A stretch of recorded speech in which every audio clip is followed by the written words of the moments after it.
Hello दोस्तों, मैं शेखर शर्मा आपके अपने YouTube चैनल रेनबो क्लास में आपका स्वागत करता हूं। आज हम टॉप 20 सीरीज स्टार्ट कर रहे हैं जिसमें कि मैं आपको एसएससी जीडी में जो अभी हाल ही में एग्ज़ाम हुआ है उसके 20 प्रश्नों को लेंगे और वो प्रश्न जो कि बार बार रिवीजन में आ रहे हैं, यानी कि बार बार वहाँ से प्रश्न पेपर में आ रहे हैं। तो आज हम टॉप 20 स्टार्ट कर रहे हैं जो कि आपके चाहे सीआईएसएफ का एग्जाम हो, चाहे आईटीबीपी का हो, चाहे बीएसएफ हो, चाहे अग्निवीर हो, क्योंकि प्रश्न हमेशा गणित के रिवाइज होते हैं। अगर 20 प्रश्न पेपर में आए हैं तो उसमें से 15 से 16 प्रश्न पेपर में रिवाइज होंगे, बाकी 2 से 3 4 5 प्रश्न आपको नहीं मिलते हैं एग्जाम में देखने के लिए, जो कि होते हैं प्रीवियस ईयर ही हैं पर एक पेपर के जैसे नहीं होते। हो सकता है थोड़े बहुत अलग हों पर प्रश्न रिवाइज जरूर होते हैं। तो उसी के आधार पर देखते हैं। देखो पहला प्रश्न, ये एसएससी जीडी का एग्जाम है जो 13 तारीख में हुआ था। देखो पहले प्रश्न को देखेंगे। जैसे कि प्रश्न आपसे कह रहा है कि किसी वस्तु का अंकित मूल्य उसके क्रय मूल्य से 25% अधिक अंकित किया जाता है। 25% अधिक अंकित किया जाता है, इसका मतलब मैं कह सकता हूं 100 वाली वस्तु पे उसने 125 लिख दिया होगा। 25% अधिक अंकित किया जाता है। यदि इसे 5% के लाभ के साथ 450 रुपए में बेचा जाता है तो उसका छूट प्रतिशत क्या है। देखो प्रश्न की लास्ट लाइन इस बात को बता रही है कि हमें सॉल्यूशन किस तरीके से करना है। उसने कहा तो छूट का प्रतिशत क्या है। जब उत्तर प्रतिशत में पूछा है तो इस रुपए का तो कोई रोल ही नहीं होना चाहिए भाई। प्रश्न का उत्तर प्रतिशत में पूछा है, उसने कहा है कि या तो उत्तर 15% है, या 12% है, या 16% है, या 13% है। अगर प्रश्न में प्रतिशत का ज्यादा रोल नहीं है तो आपको क्या करना है, प्रश्न का सॉल्यूशन रुपए से तो करना ही नहीं है, रुपए को खत्म करते हैं। अब आते इस लाइन पे। देखो आप एक बार बताओ कि अगर मैं वस्तु के क्रय मूल्य की बात करता हूं और क्रय मूल्य से मैं विक्रय मूल्य की बात करता हूं, उसने कहा कि किसी वस्तु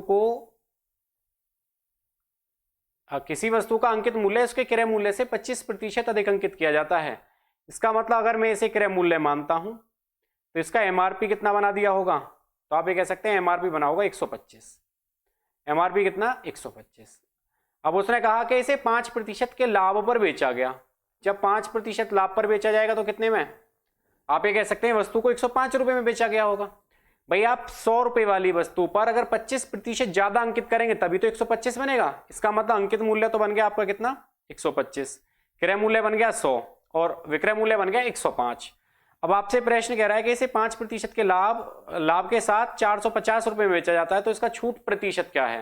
तो इसका छूट प्रतिशत क्या है मुझे बताओ। 125 वाली वस्तु पर उसने विक्रय मूल्य 105 बनाया है, इसका मतलब उसने बट्टा कितने का दिया है। तो आप ये कह सकते हैं उसने बट्टा दिया 20 रुपए का। उसने बट्टा कितने का दिया 20 रुपए का। क्योंकि हमेशा याद रखना, हमेशा जब भी डिस्काउंट की बात आएगी हमेशा डिस्काउंट एमआरपी पे होगा, हमेशा डिस्काउंट एमआरपी पे, जो कि आप सभी को पता भी होगा कि हमेशा बट्टा किस पे दिया जाता है, अंकित मूल्य पर दिया जाता है।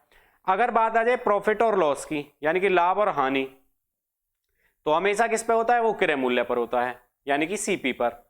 अगर लाभ हानि है तो क्रय मूल्य पर, और अगर बट्टा दिया गया है तो एमआरपी पर। तो उसने ये पूछा है कि इसमें छूट प्रतिशत क्या होगा। जब छूट की बात कर रहा है तो आपने कहा जी छूट मिली है कितने की, भाई 125 से हम आए 105 पे, कितने का बट्टा, तो आपने कहा जी 20 रुपए का बट्टा, और 20 का जो बट्टा दिया गया है तो वो एमआरपी पे दिया गया है। तो आप ये कहेंगे कि बट्टा प्रतिशत या छूट प्रतिशत बराबर कितना है। तो आप कहेंगे बट्टा कितने का 20 का, और बट्टा किस पे दिया गया एमआरपी पे। एमआरपी कितना है 125, गुणा में कितना आ गया 100, गुणा में कितना 100, 25 से काटेंगे 25 पंजे 125, 25 चौका 100, और 4 से 5 से काटेंगे 5 चौका 20। अब 4 गुणा 4 आ गया, कितना बन गया 16। 4 गुणा 4 कितना 16%। कौन सा ऑप्शन आ गया, तो ऑप्शन नंबर सी आ गया 16%। यानी कि वहां जो बट्टा दिया गया है वो कितने प्रतिशत का है, 16% का है। देखो पहला काम क्या था, क्रय मूल्य से अंकित मूल्य जाना था। 100 वाली वस्तु पे 125 बना दिए। फिर उसने क्या किया, जब 125 बनाए तो 125 पे उसने 20 रुपए का बट्टा दिया ताकि वह वस्तु को 105 में बेच पाए। 105 में क्यों बेचनी है, क्योंकि उसने कहा कि वह 5% का लाभ कमा लेता है। जब 5% लाभ कमाएगा तो 105 में बेचेगा। तो आप एक बार बताओ, एमआरपी से 125 से हम 105 पे आए, कितने का बट्टा 20 का, और बट्टा हमेशा एमआरपी पे। तो आपने कहा 20 का बट्टा 125 पे गुणा 100, बस कैलकुलेशन करनी है। चलते हैं अगले प्रश्न पे। देखो दूसरा प्रश्न है ये एसएससी जीडी का पेपर करा रहा हूं मैं, और एसएससी जीडी के पेपर ही हैं जो आने वाले पेपरों में आपको रिवाइज क्वेश्चन देंगे, इसीलिए क्या मैं टॉप 20 सीरीज चला रहा हूं आप ही के लिए केवल। देखो ये कह रहा है कि 3, 5, 9 का चतुर्थानुपाती क्या होगा। देखो यहां से प्रश्न बार बार रिवाइज में आए, या तो आपसे पूछा गया प्रथमानुपाती क्या है, या आपसे पूछा गया मध्यानुपाती जिसे हम द्वितीयानुपाती के नाम से भी जानते हैं, मध्यानुपाती क्या है, या आपसे पूछा गया तृतीयानुपाती क्या है, या आपसे पूछा गया चतुर्थानुपाती क्या है। जब आपसे चतुर्थानुपाती की बात करी गई कि इसका चतुर्थ अनुपाती क्या होगा, तो आप कहेंगे चतुर्थानुपाती निकालने के लिए इसका फॉर्मूला रहता है कि देखो जब आप अनुपाती निकालते हैं इसका मतलब क्या हुआ होगा, ए बी, ये समानुपात का सिंबल है सी, और ये चतुर्थानुपाती आपसे पूछा है तो इसे आप फोर्थ लिखे ले रहे हैं। अब आपको एक बात तो क्लियर है कि यहां बाहर बाहर की गुणा होनी है और अंदर अंदर की गुणा होनी है, तो मैं कह सकता हूं कि बी गुणा सी बटे ए आया होगा। भाई बी गुणा सी बटे ए आया होगा, और बी कितना है 5, सी कितना है 9, बटे ए कितना है, भाई पहला मान जो रहता है वो ए का काम, दूसरा मान बी का काम, और तीसरा मान सी का काम करता है। भाई ए बी सी क्या बन गया आपके 3, 5, 9, तो बी और सी की जगह कितना रख दिया आपने 5 और 9। ए का मान कितना है, तो ए का मान है आपका 3, 3 से आप इसे काट रहे हैं 3 तिया 9, तो आपने कहा 3 पंजे 15। इसका मतलब इसका चतुर्थानुपाती क्या होगा 15 हो जाएगा, जो आपका क्या है आंसर है। इसका चतुर्थानुपाती क्या होगा 15 हो जाएगा। अब देखो यहीं से एक प्रश्न ये आ जाते हैं आपके लिए, जैसे मैं आपसे कहूं कि 16 और 36 का मध्यानुपाती क्या होगा, 16 और 36 का मध्यानुपाती क्या होगा। मध्यानुपाती का मतलब है द्वितीय अनुपाती की बात कर रहे हैं, मध्यानुपाती क्या होगा। जब ये मध्यानुपाती पूछे तो उसका फॉर्मूला है अंडररूट ए बी। जैसे अभी आगे चलेंगे तो एसएससी जीडी के पेपर में यहां से प्रश्न आए होंगे अंडररूट ए बी, तो अंडररूट ए का मान कितना है 16 और बी का मान कितना है 36। 16 किसका वर्ग है, तो आपने कहा जी 4 का, और 36 किसका वर्ग है, तो आपने कहा जी 9 का। तो 9 गुणा 4 9 चौक, भाई 16 किसका वर्ग है 9 का नहीं, 16 वर्ग है किसका 6 का, तो यहां तो 6 आ गया, और 6 गुणा 4 कितना 24। बस इसका मध्यानुपाती क्या होगा 24 हो जाएगा। यानी कि जब आपको तृतीयानुपाती निकालना है या मध्यानुपाती निकालना है तो आपको 2 संख्या मिलेंगी, और जब आपको प्रथमानुपाती या चतुर्थानुपाती निकालना होगा तो इस तरीके से, जैसे इसी प्रश्न में दिया था कितनी संख्या दी थी 3 संख्या दी थी, 3 संख्या दी थी, ठीक है ना। तो जब आप चतुर्थानुपाती निकालें तो आपको क्या करना है, बाद की दोनों संख्याओं की गुणा करनी है और पहली संख्या का भाग कर देना है। देखो अगला प्रश्न एक बार खुद से करने की कोशिश करेंगे वीडियो को रोक के। अगर प्रश्न बढ़िया से समझ में आता है, खुद से करने के बाद प्रश्न का उत्तर जल्दी आ पाता है, तो फिर आप फास्ट फॉरवर्ड में आगे बढ़ जाएं, ठीक है। वरना आप एक बार सॉल्यूशन बढ़िया से देखें, क्योंकि गणित को एक ही बार पढ़ना है, बार बार पढ़ने की जरूरत नहीं। उसके बाद आप किताब से पढ़ें या पीडीएफ से पढ़ें या पीपीटी से पढ़ें, जिससे भी आप पढ़ पाएं या जिससे आपका सिलेक्शन हो। आपके लिए जरूरी यह है कि सिलेक्शन कैसे हो रहा है, ये बात डिपेंड नहीं करती कि आपने सिलेक्शन पाया किस तरीके से। देखो जैसे कि क्वेश्चन नंबर 3, ये आपसे कह रहा है कि जब एक टीवी को 14,950 रुपए में बेचा जाता है तो इसका विक्रय मूल्य कितना बन गया, तो आपने कहा इसका विक्रय मूल्य है 14,950 रुपए। इसका विक्रय मूल्य कितना 14,950 रुपए बेचा जाता है, तो उसे 30% का लाभ होता है। अब मुझे बताओ कि अगर 30% का लाभ लिया है, इसका मतलब 100 वाली वस्तु 130 में बेची होगी। 100 वाली वस्तु कितने में गई होगी 130 रुपए में। अगर 100 वाली वस्तु 130 में गई है तो इसका मतलब ये 130 की वैल्यू है, भाई 130 की वैल्यू हो गई। आपसे पूछा गया तो टीवी का बेचा जाता है, तो यहां एक गलती से लिख गया विक्रय मूल्य नहीं, यहां आपसे पूछा गया होगा इसका क्रय मूल्य क्या है। तो इसका क्रय मूल्य क्या होगा, अगर इसका क्रय मूल्य पूछा है तो गुणा में क्या आ जाएगा 100, इस वाली 0 से 0 जाएगी, 13 से काटेंगे, 13 कम 13 1 बचा 19 हुआ, 13 कम 13, भाई 13 कम 13 बचेगा 1, 19 हो जाएगा, 13 कम 13 फिर बच जाएंगे कितने 6, 13 पंजे 65, और 115 की गुणा, या मैं ये कह सकता हूं ये वाली 0 भी तो है, यानी 1150 की गुणा 10 में करेंगे तो आंसर आ जाएगा 11,500, 11,500 रुपए। 11,500 कौन सा ऑप्शन दिया है, ऑप्शन नंबर ए है, जो क्या है आपका आंसर है। देखो जब भी ऐसा प्रश्न आए विक्रय मूल्य से क्रय मूल्य जाना हो, जब भी क्रय मूल्य निकालना हो, याद रखना आपको 100 की गुणा करनी है। क्रय मूल्य निकालने के लिए हमेशा 100 की गुणा करते हैं। क्रय मूल्य निकालने के लिए हमेशा 100 की गुणा करते हैं। चलते हैं अगले प्रश्न पे। देखो प्रश्न आपसे कह रहा है कि दो पार्टियों द्वारा चुनाव लड़े गए। एक पार्टी में दो पार्टियों द्वारा एक चुनाव लड़े गए। अब एक बार बताओ कि पार्टी ए ने पार्टी बी से कुल मतों का 16% अधिक मत प्राप्त किए। यदि पार्टी बी को 25,200 मत मिले हों और कोई मत अवैध ना हो, यानी कि अमान्य मत कोई नहीं हो। अगर अमान्य मत नहीं है इसका मतलब बंटवारा 100 पे होना है। अब अगर एक को 16 ज्यादा मिल रहे हैं तो आप ये कह सकते हैं कि दोनों का, अगर दोनों को 50-50 मिलते तो बात बराबर थी। अब एक बार बताओ कि अगर एक को 49 मिले तो दूसरे को 51 मिलेंगे क्या? भाई अंतर 2 का आ गया। अंतर 2 का कब आया? क्योंकि एक का अंतर जो है वो 2 में बदल जाता है। भाई जो आपको वोट मिलने थे वो नहीं मिले और दूसरे को ज्यादा मिल गए, तो ऐसे ही यहां हुआ होगा। तो अगर मैं 16 को आधा कर देता हूं 8, तो इसका मतलब एक तो ले गया होगा 58% और दूसरा 50 में से 8 दूसरे के पास चले गए 58, तो इसका मतलब दूसरे को कितने मिले होंगे? 42%। भाई एक को 58 दूसरे को 42, कैसे आया समझ में आ गया ना? देखो 50 से 16 जितने भी मत का अंतर हो उसका आधा कर लेना है।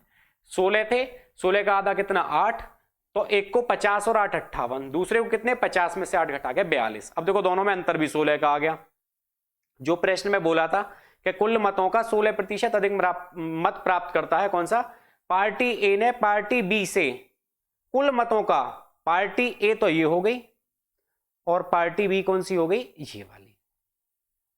पार्टी ए ने पार्टी बी से कुल मतों का 16% अधिक मत प्राप्त किए। यदि पार्टी बी को 25,200 मत मिले हों, मुझे बताओ पार्टी बी की वैल्यू कितनी है? क्या 42 है? पार्टी बी की वैल्यू कितनी? 42। आपसे पूछ क्या रहा है कि तो पार्टी बी कितने मतों से चुनाव हारी है? तो पार्टी बी कितने मतों से चुनाव हारी है? मुझे एक बार बताओ पार्टी बी ने परसेंटेज में कितने से चुनाव हार लिया? तो आपने कहा 58 और 42, तो परसेंटेज में पार्टी बी ने जो चुनाव हारा है क्या वो 16% से हार रही है? भाई 16% से हार रही है। संख्या कट जाएंगी 7 से, 7 छिंग 42, 7 तिया 21, 7 छिंग 42, 0 0, 6 से काटेंगे 6 छिंग 36, 0 0, 16 छिक्के 9600। इसका मतलब जो मतदान में हार जीत हुई है क्या वो 9600 मतों से है? ऑप्शन कौन सा आ गया? ऑप्शन नंबर डी आ गया। यानी कि पार्टी में जो चुनाव द्वारा हार जीत हुई वो कितने मतों से हुई है? तो आपने कहा हार जीत जो है वो 9600 मतों से है। ठीक है, चलते हैं अगले प्रश्न पे। देखो अगला प्रश्न क्या कह रहा है आपसे। एक बार खुद से पढ़ेंगे और खुद से करने की कोशिश करेंगे, उसके बाद सॉल्यूशन देखेंगे। देखो ये कह रहा है यदि कोई दुकानदार 10% की छूट देता है तो उसे 10% का लाभ प्राप्त होता है। देखो 10% की छूट दी और 10% का लाभ प्राप्त हो गया। यदि वह 25% की छूट, अब आपको दिख नहीं रहा होगा, इसमें लिखा है यदि वह 25% की छूट प्रदान करता है, यहां लिखा है करता है, तो उसे कितने प्रतिशत का लाभ होगा? यानी कि पहले 10% की छूट देके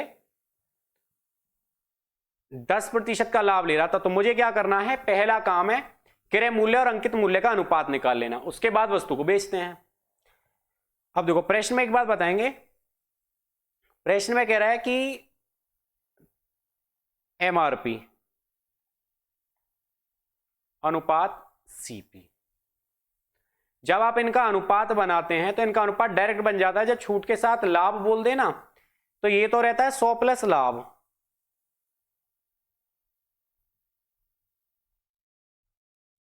और ये रहता है 100 माइनस बट्टा,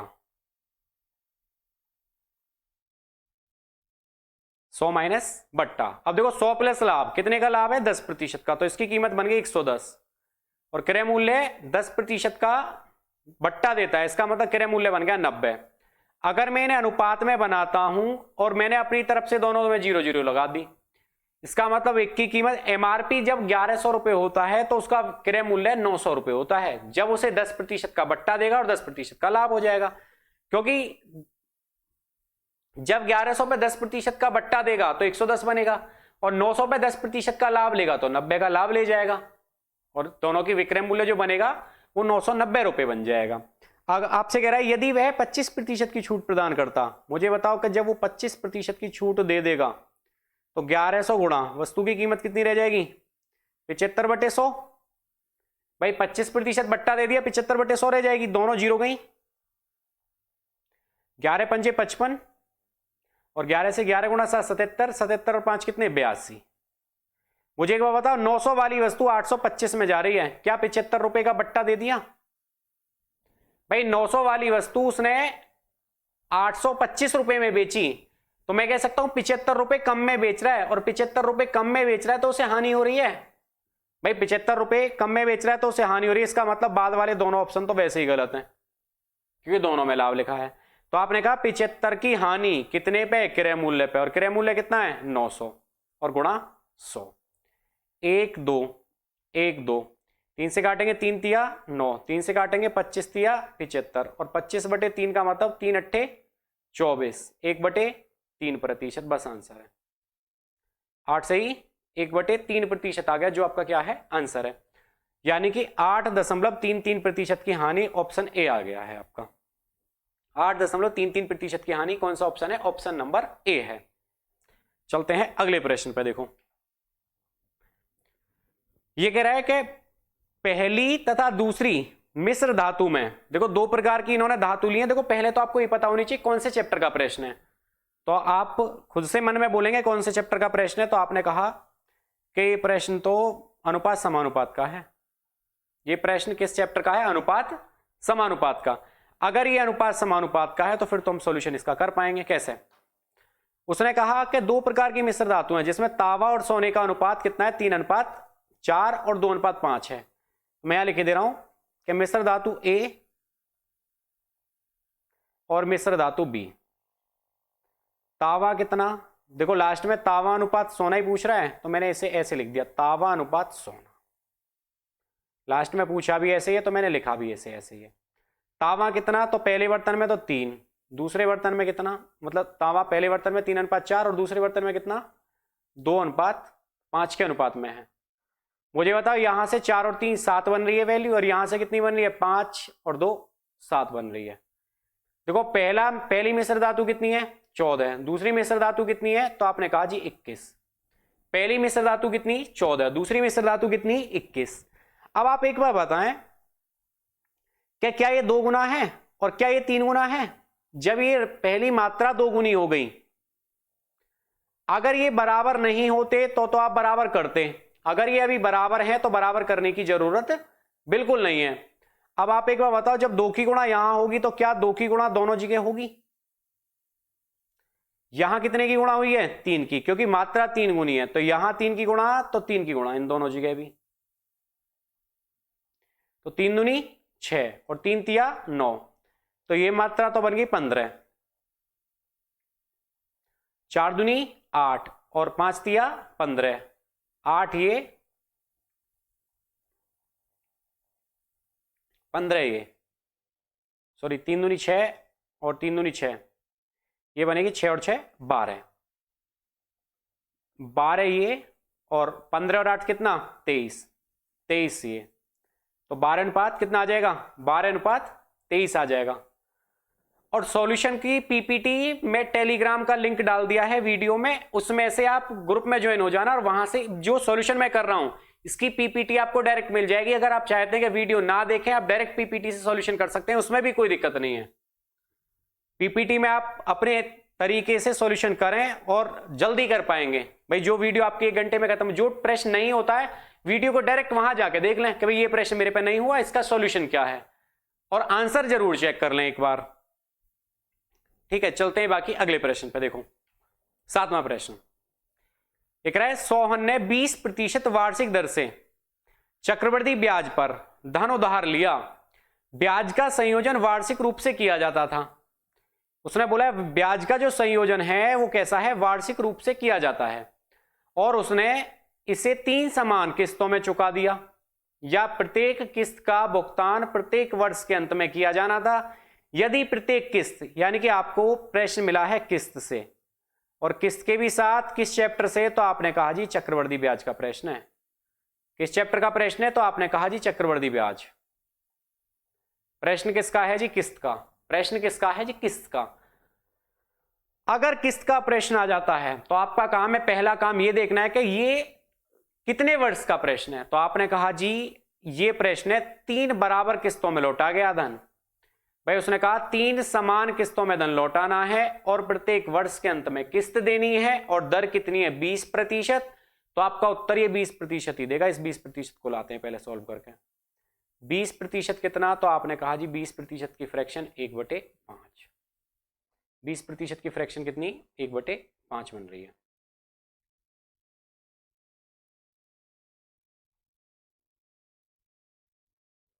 एक बटे 5।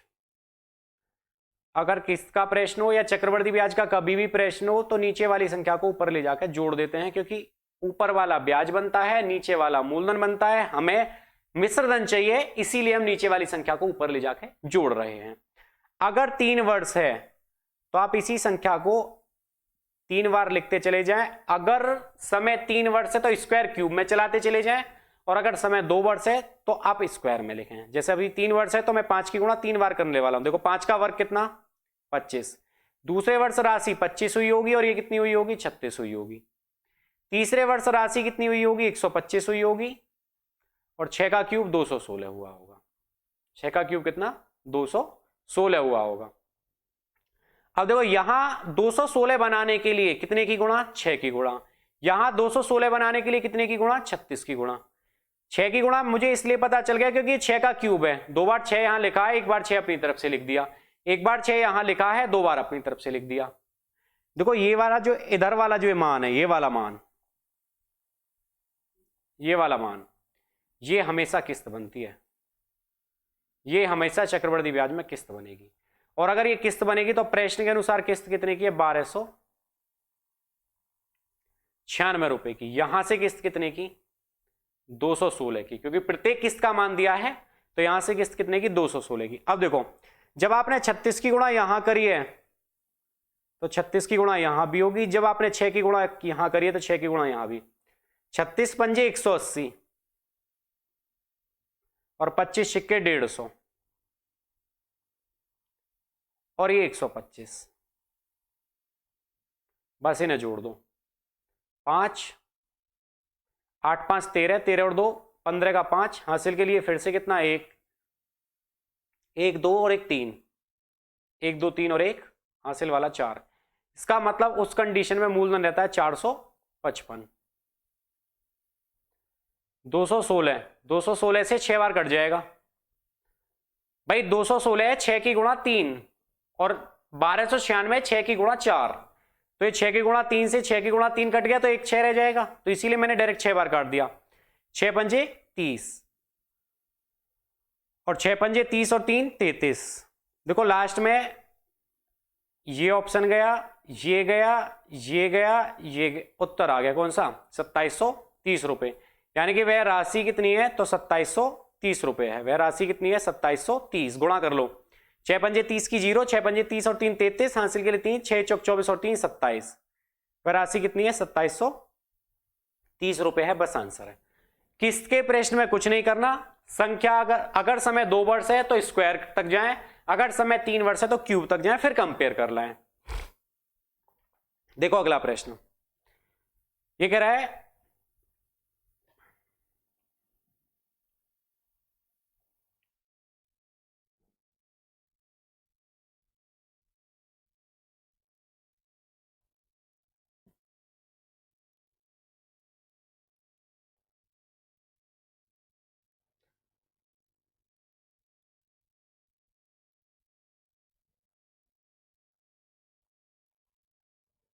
देखो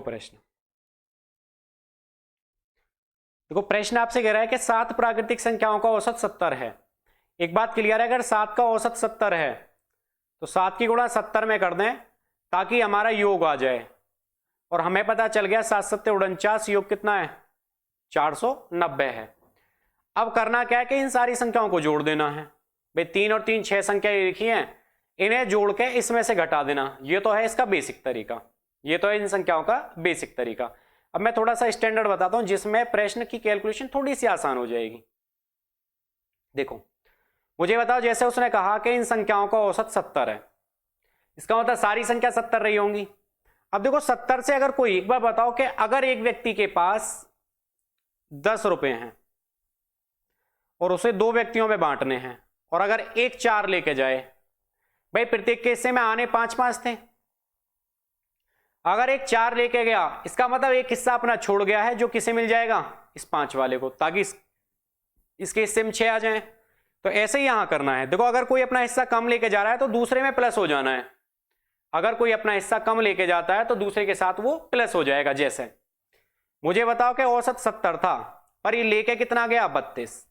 अगर मैं इसे 30 मान लेता हूं कि वो 30 लेके गया होता तो 40 का अंतर आ जाता। तो इसका मतलब ये अपना कितना हिस्सा छोड़ गया है, 38 प्लस 38 आ गए, प्लस 70 जाना था, ये 69 गया, इसका मतलब ये अपना हिस्सा 1 छोड़ गया। 70 जाना था, ये 72 ले गया, दूसरे का हिस्सा ज्यादा ले गया है, तो आप यहां माइनस लगाएंगे, -2। 70 जाना था, 65 गया है, इसका मतलब ये भी अपना 5 हिस्सा छोड़ गया, +5। 70 जाना था और ये 79 गया, इसका मतलब ये 9 हिस्सा ज्यादा ले गया, तो -9। 70 जाना था, ये 48 गया है, तो कितना हिस्सा छोड़ के गया भाई, 50 और 20 70, इसका मतलब ये अपना 22 हिस्सा छोड़ के गया है। तो 38 और एक 39, अगर मैं 39 में से 9 घटाता हूं तो 30 बच जाएंगे, 9 ये वाले घटा दिए मैंने। और 22 में से अगर मैं ये वाले 2 घटा देता हूं तो प्लस के 20 बच जाएंगे, और प्लस के 5 ये चल ही रहे हैं। और औसत सभी का कितना है, 70 है ही, बस इन्हें जोड़ दो, उत्तर आ जाएगा। मुझे बताओ 30 और 20 50, 70 और 50 120, और 5 कितना, 125, उत्तर है आपका। कितना आ गया, 125। अगर प्रश्न कम समझ में आया तो एक बार वीडियो को फिर से देख लेना, ये आपकी कैलकुलेशन को बहुत आसान कर देता है और प्रश्न को मौखिक करवा देता है। बिल्कुल पेन चलाने की आवश्यकता होती ही नहीं है, ये कैलकुलेशन आपकी मौखिक हो जाती है। अगर कम समझ में आया तो वीडियो को दोबारा देख लेना। चलते हैं अगले प्रश्न पे।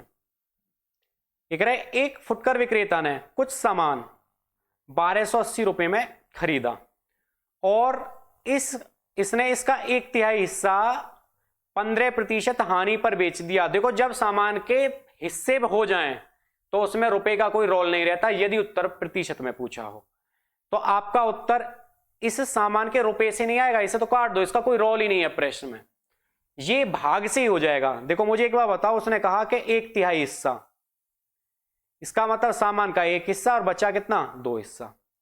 मुझे बताओ एक हिस्से पे अगर उसे 15 की हानि हो गई है, भाई 15% का मतलब मैं कह सकता हूं -15। अब वो चाहता है कि पूरे लेन देन में उसे 15 का लाभ हो, इसका मतलब पूरा लेन देन तो 3 का है, और 3 पे अगर वो 15 का लाभ चाहता है तो 15 45 का लाभ होना चाहिए।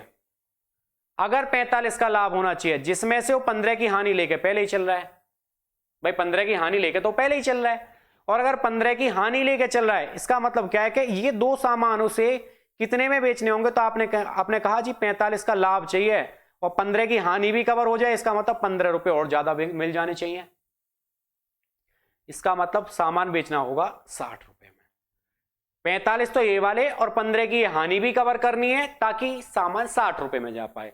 जब सामान 60 रुपए में जाएगा तो सामान कितना है, 2 से भाग कर दो, इसका मतलब उसे बचे हुए सामान को 30% लाभ पर बेचना होगा। कौन सा ऑप्शन है, ऑप्शन नंबर ए है, जो आपका क्या है, आंसर है। अगर कम समझ में आता है तो कमेंट में जरूर लिखें, बाकी अगर समझ में थोड़ा भी कम आता है तो वीडियो को फिर से रिवाइज करके देख लें। देखते हैं अगले प्रश्न को। जब भी प्रश्न भाग से आएगा तो रुपए का कोई रोल नहीं रहता, बिना रुपए के प्रश्न हो जाता है। अगर आप 1280 से सॉल्यूशन करेंगे तो प्रश्न थोड़ा सा बड़ा हो जाएगा, हो सकता है 1280 यहां ऐसी संख्या है जो कट रही हो सकता है ऐसी संख्या हो जो 3 से ना कटे, इसीलिए जब भी भाग से प्रश्न आए तो प्रश्न का सॉल्यूशन भाग से ही कर दो। देखो अगला प्रश्न करके देखो एक बार, अगला प्रश्न किस तरीके से है, एक बार खुद से करने की कोशिश करेंगे अगले प्रश्न को।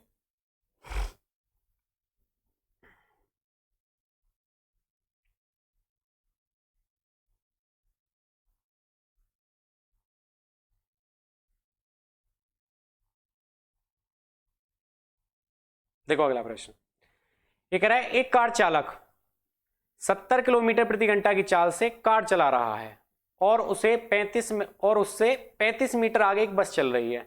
इसका मतलब अगर वो कार यहां है तो इससे लगभग 35 मीटर आगे यहां एक बस है, इससे लगभग 35 मीटर आगे एक बस है। अब उसने क्या किया कि 15 सेकंड कार को चलाया और उसने देखा कि वह कार से 40 मीटर आगे है। इसका मतलब कार ने, ये जो कार थी, अगर मैं यहां कार मान ले रहा हूं, तो कार ने यहां से यहां तक जाने में कितना समय लिया है, तो आप ये कह सकते हैं कार यहां से यहां तक जाने में लेती है 15 सेकंड का समय, जो कि प्रश्न में बताया कि 15 सेकंड बाद उसने देखा कि जो बस है वो उससे 40 मीटर पीछे है। इसका मतलब अगर 40 मीटर पीछे है तो यहां से यहां तक की दूरी भी कवर करी होगी इसने। आप एक बार बताओ कि अगर समान दिशा में दोनों चल रही हैं तो क्या दोनों की चाल घटी होगी? भाई अगर एक ही दिशा में वाहन चलते हैं तो आप देखते हैं कि चाल घट जाती है। अगर इस तरीके से समझ में नहीं आ रहा तो आप एक देखें कि जब दो वाहन का एक्सीडेंट सामने से होता है तो हानि ज्यादा होती है क्योंकि दोनों की चालें जुड़ गई होती हैं, और अगर एक्सीडेंट पीछे से कोई टक्कर मारता है तो फिर भी हानि कम होती है क्योंकि उस समय चाल घट जाती है। तो अगर यहां चाल घटी है तो घटने के बाद की चाल आएगी। तो मैं अगर यहां से स्पीड निकालना चाहूं कि स्पीड होगी क्या, तो आप कहेंगे चाल बराबर दूरी बटे समय। दूरी कितनी कवर करी, तो 40 ये है, 35 ये है, तो दूरी गया 75। समय कितना, 15 सेकंड। किलोमीटर प्रति घंटा 18/5, किलोमीटर प्रति घंटा 18/5, 15 पंजे 75 खत्म। इसका मतलब चाल कितनी बन गई, 18। चाल 18 कब है, जब ये कार माइनस बस है, कार माइनस बस है तो 18 है।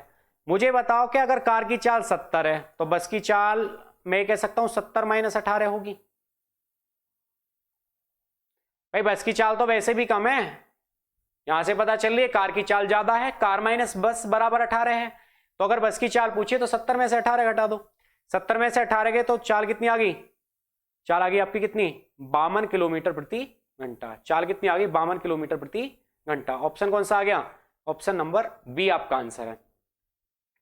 क्या किया कि जितनी बस पीछे थी बस को उतने ही आगे, भाई उसने कहा 35 मीटर पीछे 40 मीटर आगे, तो दोनों लंबाइयों को जोड़ दिया और दोनों लंबाई जुड़ गई। जुड़ने के बाद जो समय दिया था उसका भाग कर दिया, चाल आ गई। अब आपके लिए प्रश्न है कि चाल आ गई, चाल निकालने के बाद भाई कार की चाल में से बस की चाल को घटा दिया। प्रश्न किसका है, तो आप ये कहेंगे समय दूरी का, चाल समय दूरी या रेलगाड़ी कह सकते हैं। तो आप ये कह सकते हैं चाल समय दूरी का प्रश्न है। देखो अगला प्रश्न, अगला प्रश्न है त्रिभुज से। यह आपसे कहता है एक समकोण त्रिभुज का क्षेत्रफल, उसने लाइन बोली है समकोण त्रिभुज का क्षेत्रफल कितना है, 42 सेंटीमीटर स्क्वायर है। यदि इसका लंब 10 सेंटीमीटर हो। देखो जब समकोण त्रिभुज की बात हुई है तो समकोण त्रिभुज की एक क्वालिटी है कि समकोण त्रिभुज में जो लंब रहता है वो हाइट का काम करने लग जाता है और जो बेस रहता है उसके आधार का काम करता है। भाई आपका कारण बने गई, ठीक है। अब एक बार बताओ, समकोण त्रिभुज का क्षेत्रफल दिया है और समकोण त्रिभुज का क्षेत्रफल रहता है 1/2 आधार गुणा ऊंचाई, 1/2 आधार गुणा ऊंचाई बराबर कितना दिया है, 42। तो मैं रखते हैं, एक बार मान रख देते हैं 42। 1/2 उसने जो लंब दिया है ये हाइट का काम करेगा। बेस आपसे पूछा है कि इसका आधार क्या होगा, आधार निकालना है। ऊंचाई कितनी दी है, 10, और ये कितना, 42। तो आप ये कह सकते हैं आधार गुणा 10 बराबर कितना, तो 42 दूनी 84। अगर 84 में 10 का भाग करते हैं तो कितना आ जाएगा, 8.4 आ जाएगा, जो आपका क्या है आंसर है। 8.4 आ जाएगा, जो आपका क्या है आंसर है। ऑप्शन सी दिया है, इसका कौन सा ऑप्शन दिया है, ऑप्शन नंबर सी दिया है। देखो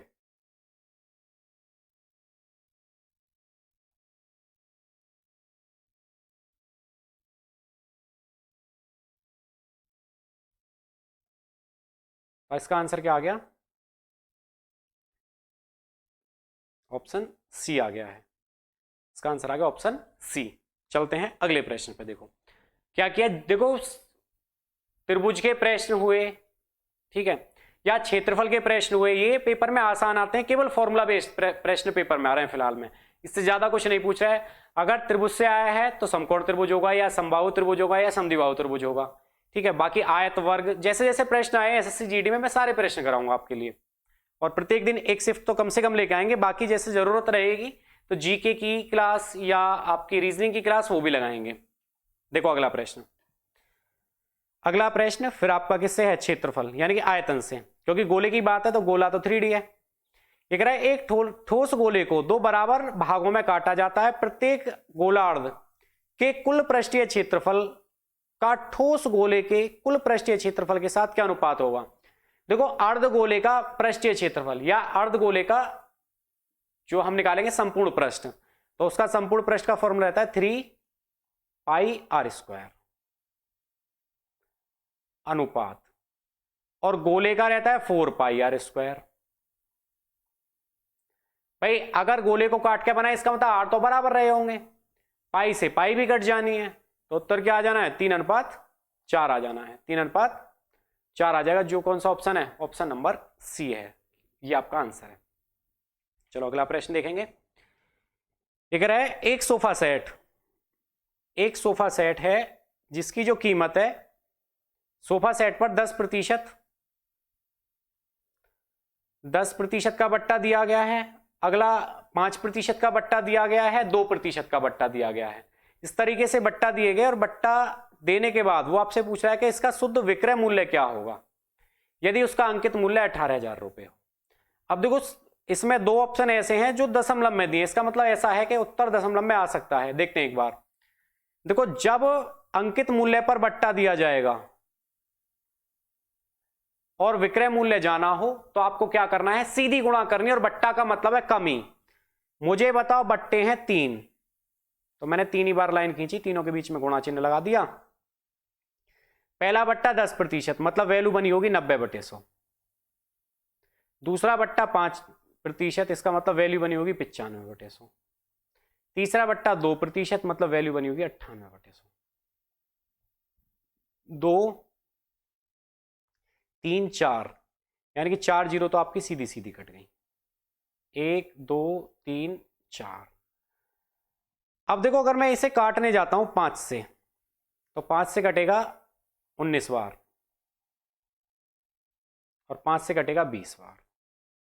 मैं 2 से फिर काटे दे रहा हूं, 2 नाम 18 और 2 से काटेंगे 10 बार। इसका मतलब संख्या बनी 9 निम्मा 81 गुणा 19 गुणा 98 और बटे कितना 10, बटे कितना 10। अब एक बात तो क्लियर है कि उत्तर दशमलव में आना है क्योंकि बाद में 10 है। मुझे बताओ कि अगर मैं इकाई अंक की गुणा करता हूं तो 8 नाम 72 और 72 मतलब 2 की 1 में गुणा करेंगे, लास्ट में 2 आना है और दशमलव में प्रश्न का उत्तर हो। ये गलत, ये गलत, ये गलत, केवल एक ऑप्शन बचा है तीसरा, ये आंसर है आपका, तीसरा ही ऑप्शन आंसर है। बाकी विभक्ति का नियम जो मैंने आपको पहली क्लास में बताया था, दूसरी क्लास में बताया था, मैंने आपको बताया था 9 से कटने का जो नियम है। देखो यहां गुणा में 81 है और 81 में आपका 9 गुणा 9 है, इसका मतलब मैं 9 का नियम लगा सकता हूं, और 9 का नियम कहता है जिस संख्या के अंकों का योग 9 से कट जाए। देखते हैं एक बार, 8 और 4 12, 12 और 1 13 और 6 19, 9 के पहाड़े में नहीं आता, ऑप्शन गलत है। 7, अगर मैं इसी ऑप्शन को लेता हूं, मैंने लिया 7 और 1 8, 8 और 2 10 और 3 13, इसका मतलब ये ऑप्शन भी गलत है। 6 और 1 7, 7 और 2 9 और 9 18, 18 और 10 28, इसका मतलब ये ऑप्शन भी गलत है। केवल एक ही ऑप्शन बच रहा है तीसरा, जो क्या है 5 और 1 6, 6 और 2 8, 8 16 और 2 18, ये आपका आंसर है। यानी कि ऑप्शन कौन सा आ गया, तीसरा आ गया, जो आपका क्या है आंसर है। तीसरा ऑप्शन आ गया है जो क्या है आपका आंसर है।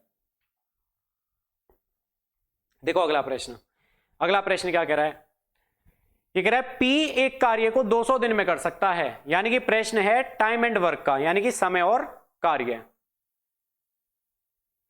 या आप ये कह सकते हैं प्रश्न मिश्र समानुपात का ही है। प्रश्न किसका है, टाइम एंड वर्क का, यानी कि समय कार्य का। देखो प्रश्न को, ये कह रहा है पी एक कार्य को 200 दिन में कर सकता है और Q और R समान कार्य को 100 दिन में कर सकते हैं। इसका मतलब P जिस काम को 200 दिन में कर रहा था उस काम को Q ने और R ने कितने दिन में किया, Q ने और R ने कितने दिन में किया, 100 दिन में। आप दोनों का एलसीएम ले लें ताकि क्षमता आ पाए। दोनों का एलसीएम बना 200, 200 से काटेंगे एक बार, 100 से काटेंगे 2 बार। इसमें कौन है? तो आपने कहा इसमें तो P है। इसमें कौन है? इसमें Q और R है। इसमें कौन है? Q और R है। अब इन्होंने काम स्टार्ट कर दिया। उन्होंने कहा कि उन्होंने 40 दिन तक एक साथ काम किया, और अगर ये 40 दिन तक एक साथ काम कर रहे हैं तो एक बार बताओ तीनों की क्षमता कितनी बनेगी? 2 और 1 3। इसका मतलब इन्होंने जो काम किया होगा 40 या 120 काम कर दिया होगा। 40 या 120 काम कर दिया होगा। और अगर 120 काम कर दिया है तो काम कितना बचा है? 80। काम कितना बचा है? 80। इस 80 काम को करने के लिए P और R आए, जिन्होंने कितने दिन में कर दिया? 40 दिन में। इसका मतलब P और R अगर किसी काम को 80 काम को 40 दिन में कर रहे हैं, इसका मतलब इनकी जो क्षमता है वो 2 है। इनकी जो क्षमता है वो 2 है। अगर इनकी क्षमता 2 है, इसका मतलब ये भी 1 और ये भी 1। भाई दोनों का काम 1 1 रहा होगा। और अगर दोनों का काम 1 1 है तो इसका मतलब P का मान 1। मुझे एक बार बताओ, P का मान 1, R का मान 1 और तीनों का मान 3, इसका मतलब Q का मान भी कितना? तो आप ये कहेंगे Q का मान भी 1। अब पूछ क्या रहा है कि Q अकेला इस काम को कितने दिन में कर सकता है? मुझे बताओ, अगर Q इस काम को करने आए तो पूरा काम तो 200 है, और Q की क्षमता कितनी है? 1 है। तो इसका मतलब Q पूरा काम कितने दिन में कर देगा? तो Q पूरा काम करेगा 200 दिन में। कौन सा आंसर आ गया? पहला ही आंसर है, ऑप्शन नंबर ए आपका आंसर है। यानी कि ये इस काम को कितने दिन में कर देगा? तो 200 दिन में कंप्लीट कर देगा। और ये सारे ही 200 दिन में कर देंगे। भाई 200 दिन में सारे अगर आते हैं तो सारे 200 दिन में कर रहे हैं, क्योंकि सभी की क्षमता एक समान बन रही है। चलते हैं अगले प्रश्न पे। ये कह रहा है 256 और 484 का मध्य अनुपाती क्या होगा? देखो ये प्रश्न मैंने आपको अभी बोला था कि मध्य अनुपाती का फॉर्मूला है √AB। मध्य अनुपाती जब भी निकालना हो तो √AB लगा देना। √A का मान कितना? 256। B का मान कितना? तो आपने कहा 484। B का मान कितना? 484। 256 किसका वर्ग है? 16 का। 484 किसका वर्ग है? 22 का। 16 दूनी 32, 16 दूनी 32 और 3 35, 16 दूनी 32 और 3 35। बस क्या हो गया? आपका आंसर हो गया। यही आप क्या है? आपका आंसर है। चलते हैं अगले प्रश्न पे। देखो ये कह रहा है शांत जल में एक नाव की चाल 9 किलोमीटर प्रति घंटा है। शांत जल में एक नाव की चाल 9 किलोमीटर प्रति घंटा है, जबकि धारा की चाल 1.5 किलोमीटर प्रति घंटा है। इसका मतलब नाव जब धारा के साथ चलेगी तो दोनों की चाल जुड़ जाएगी क्या? इसका मतलब एक तरफ तो चाल बन गई 9 और 1.5 कितना? 10.5। एक तरफ तो चाल बनेगी 10.5 और दूसरी तरफ चाल कितनी? तो विपरीत चलते समय चाल घट जाएगी। तो 9 में से 1.5 घटा दें, एक तरफ बन गई चाल कितनी? 7.5। एक तरफ बन गई चाल कितनी? 7.5। अब देखो आगे क्या कह रहा है आपसे प्रश्न। आगे प्रश्न आपसे कह रहा है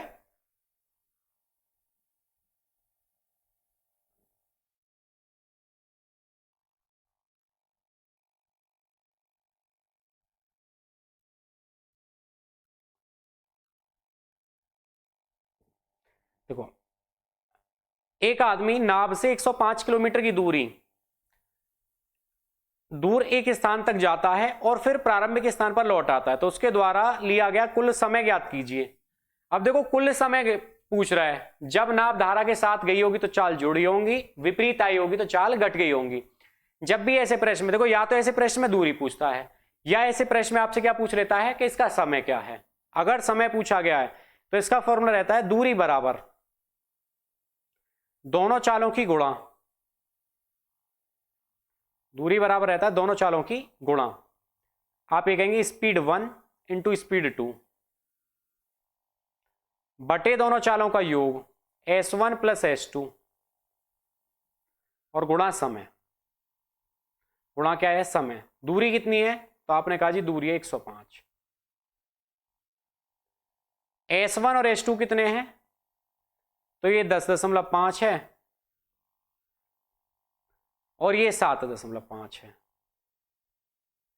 बटे दोनों चालों का योग कितना है? 18 है। पॉइंट हटाएंगे दोनों के, 2 जीरो बढ़ गई, संख्या कटती है काट दो जैसे 25 से, इसे 2 जीरो को इस तरीके से नहीं बढ़ाते, इस प्रश्न को थोड़ा सा आसान बनाते हैं। मैं इसे ऐसे लिख सकता हूँ 18 गुणा 10, 10 नहीं 100, 25 तिया 75 और 25 चौका 100। भाई 25 तिया 75, 25 चौका 100, गुणा में समय चल ही रहा है। 105 से 105 कट गया, 3 से काट दें, 3 छिंग 18, ये कट गया, तो आ गया 6 गुणा 4, तो टी बराबर कितना आ गया, 6 चौक 24, टी बराबर कितना आ गया 24। अगर प्रश्न समझ में कम आए तो इस फॉर्मूला में आप खुद से एक बार मान रख के देख लेना, दोनों चालों की गुणा बटे दोनों चालों का योग और गुणा में समय, दोनों चालों की गुणा बटे दोनों चालों का योग गुणा समय। देखो अगला प्रश्न 17वां, ये कह रहा है ए और बी, प्रश्न है टाइम एंड वर्क का यानी कि समय कार्य का। ये कह रहा है ए और बी किसी कार्य को 18 दिन और 12 दिन में पूरा कर सकते हैं यदि वे बारी बारी से एक एक दिन काम करें और पहले दिन ए काम करता है, तो पूरा कार्य कितने दिन में समाप्त कर देंगे। अब पूरा कार्य करा रहे हैं तो आपका काम है कि ए कितने दिन, तो आपने कहा जी ए 18 दिन, बी कितने दिन, तो आपने कहा जी बी 12 दिन, दोनों का एलसीएम कितना जी, तो आपने कहा दोनों का एलसीएम बन गया 36। 18 से काटेंगे 2 बार, 12 से काटेंगे 3 बार, इसका मतलब एक की क्षमता तो 3 है और एक की क्षमता 2 है। देखो जब भी बारी इस बारी से प्रश्न आए तो दोनों को जोड़ देना, अगर 3 व्यक्ति हैं तीनों को जोड़ेंगे तो 5 का भाग 36 में, 5 से काटेंगे, 5 सत्ते 35, 5 सत्ते 35, बचा कितना 1, 2 व्यक्ति है तो 2 की गुणा, 7 दूनी 14, जो बचा काम है वो ऊपर। अब काम किसने स्टार्ट किया था, ए ने, और ए की क्षमता कितनी है 2, तो उत्तर आ गया 14 सही 1/2, उत्तर आ गया कितना 14 सही 1/2। देखते हैं क्या क्या है ऑप्शन।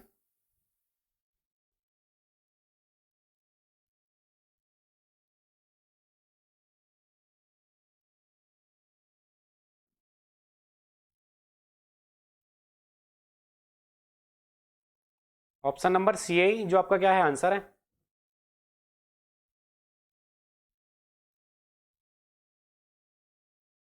ऑप्शन सी आ गया जो आपका क्या है आंसर है। देखो 14.5 आ गया आपका आंसर है। करना क्या है, जो भी आपके पास संख्या आ रही है, अगर 2 व्यक्ति हैं भाग करने के बाद 2 की गुणा, 3 व्यक्ति हैं 3 की गुणा, जो शेष बचे उसे बचे व्यक्तियों पे करा देना है। देखते हैं अगला प्रश्न 18वां। एक रहा है एक निश्चित धनराशि 2 वर्ष के लिए 4% वार्षिक दर से साधारण ब्याज की वार्षिक दर पर, साधारण ब्याज और वार्षिक दर से चक्रवृद्धि ब्याज होने वाले चक्रवृद्धि ब्याज के बीच का अंतर, यानी कि आपको 2 वर्ष का चक्रवृद्धि ब्याज और साधारण ब्याज का अंतर दिया है और आपसे पूछ रहा है भाई धनराशि कितनी है। जब धनराशि पूछी है तो आप एक बार बताओ कि आपके पास दर है कितनी, 4%। अगर 4% दर है तो आप ये कहेंगे 4% की जो फ्रैक्शन बनती है वो बनती है 1/25। अगर 2 वर्ष है तो वर्क कर दो, इसका मतलब मूलधन कितना रहा होगा 625। अगर समय 2 वर्ष है तो वर्क करना है, समय 3 वर्ष है तो क्यूब करना है। अगर 625 धन है तो 625 का अगर 1/25 निकालूंगा तो कितना आएगा 25, फिर ये 25, फिर ये कितना 1। मुझे बताओ 25 और 25 क्या ये साधारण ब्याज है, क्योंकि साधारण ब्याज तो बराबर रहती है। आपको एक्स्ट्रा क्या मिल रहा है, तो आपको 1 रुपया ज्यादा मिल रहा है और यही चक्रवृद्धि ब्याज और साधारण ब्याज का अंतर है। तो आप ये कहेंगे 80 गुणा 625 ही आपका आंसर है। 80 गुणा 625, भाई बाद में जीरो आएगी, 8 पंजे 40 की जीरो, हासिल के लिए 4, 8 दूनी 16 और 4 20 की जीरो, हासिल के लिए फिर से 2 और 8 छिंग 48 और 2 50। उत्तर क्या आ गया आपका 50,000 आ गया। कौन सा ऑप्शन है, ऑप्शन नंबर बी आ गया जो आपका क्या है आंसर। इसका देखो एक डायरेक्ट तरीका है, जब पेपर में आए तो आप इसे डायरेक्ट कर सकते हैं। जब 2 वर्ष का अंतर दिया हो तो आपको यहां तक तो सॉल्यूशन करना है और आपको मूलधन निकालना हो, तो मूलधन बराबर डायरेक्ट रहता है अंतर गुणा जो भी दर का सॉल्यूशन करने के बाद आए उसका वर्क कर देना, यानी कि अंतर को मैं ए मान ले रहा हूं a², इसे आप ए मानेंगे और a का स्क्वायर कर देंगे। अंतर कितने का 80 का, 80 में गुणा a² कितना 625, तो ये लाइन आपकी डायरेक्ट आ जाएगी और 625 की गुणा करेंगे तो उत्तर आपका 50,000 आ ही जाएगा। इसका शॉर्ट है।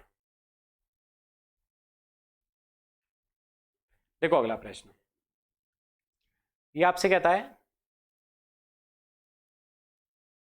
कि ए और बी के बीच एक चुनाव लड़ा गया, बिल्कुल इसी के जैसा प्रश्न किया था अभी हमने, जिसमें बी ने 16,200 मत प्राप्त किए और ए को कुल मतों के 8% से हरा दिया।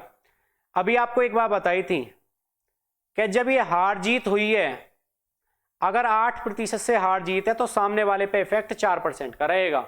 इसका मतलब अगर एक 54 लेके गया होगा तो दूसरा कितने लेके गया होगा, 46 लेके गया होगा, अंतर भी 8 का बन गया है। उसने कहा बी ने 16,200 मत प्राप्त किए और ए को कुल मतों के 8% मत से हरा दिया। ए हारा है, इसका मतलब ये तो ए है और ये बी है।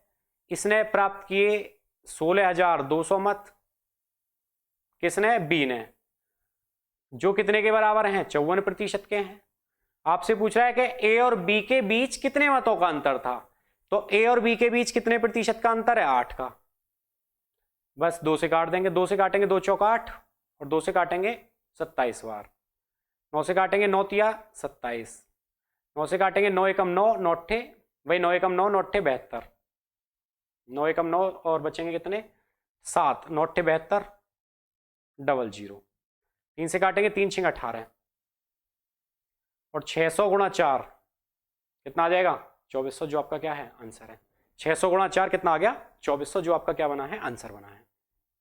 देखो अगला प्रश्न, ये कह रहा है वह अधिकतम संभावित लंबाई ज्ञात कीजिए। देखो अधिकतम की बात है, इसका मतलब ये आपसे एचसीएफ की बात कर सकता है। अभी देखते हैं प्रश्न में क्या कह रहा है। वह अधिकतम संभावित लंबाई ज्ञात कीजिए जिसका उपयोग करके 8 मीटर 75 सेंटीमीटर, इसका मतलब पूरे को सेंटीमीटर बनाया तो 875 सेंटीमीटर बन जाएगा। भाई पूरे की यूनिट एक जैसी करनी है, 875 सेंटीमीटर, ये 1.75 मीटर, इसका मतलब मैं कह सकता हूं 175 सेंटीमीटर, ये बन गया, कोमा 12 मीटर 20 सेंटीमीटर, इसका मतलब 1220 सेंटीमीटर, ये बन गया, की लंबाई को सटीक रूप से मापने के लिए प्रयोग किया जा सकता है। मुझे एक बात बताओ, लास्ट में 5 है, लास्ट में 5 है, यहां 0 है, इसका मतलब क्या है कि इसके उत्तर में 5 तो आएगा नहीं, क्योंकि 5 आता तो यहां भी 5, यहां भी 5, यहां भी 5 होना था, पर यहां 0 आई तो जिसका इकाई अंक, भाई ना तो इसके लास्ट में, भाई इसमें 0 तो हो ही नहीं सकता, 0 नहीं हो सकता तो ये गलत, ये गलत, क्योंकि 0 होती तो सब में 0 होती। अब आते हैं 15 में, 15 किससे बना है, 3 गुणा 5 से बना है, इसका मतलब सारे ऑप्शन 3 से कटने चाहिए। 8 और 7 15, ये 3 से नहीं कट रहा है, इसका मतलब 15 भी गलत, बचा क्या, 5, तो इसका उत्तर क्या आ गया, ऑप्शन नंबर डी आ गया है, क्या है, 5। क्या वह बड़े से बड़े माप की लंबाई क्या होगी, तो 5 सेंटीमीटर होगी, जो इसे पूर्णतः माप सके, ठीक है ना। बाकी वीडियो बढ़िया से समझ में आई है, और इसकी पीपीटी, जो सॉल्यूशन की पीपीटी है, मैं टेलीग्राम के ग्रुप में डाल दूंगा, आप वहां से डाउनलोड कर सकते हैं, और टेलीग्राम के ग्रुप का लिंक वीडियो के डिस्क्रिप्शन में डाल दिया है। बाकी इसी मेहनत के साथ देखो, अगर वीडियो पसंद आ रही है तो सभी को शेयर करते रहें। बाकी मिलेंगे अगली वीडियो में इसी मेहनत के साथ। जय हिंद, जय भारत।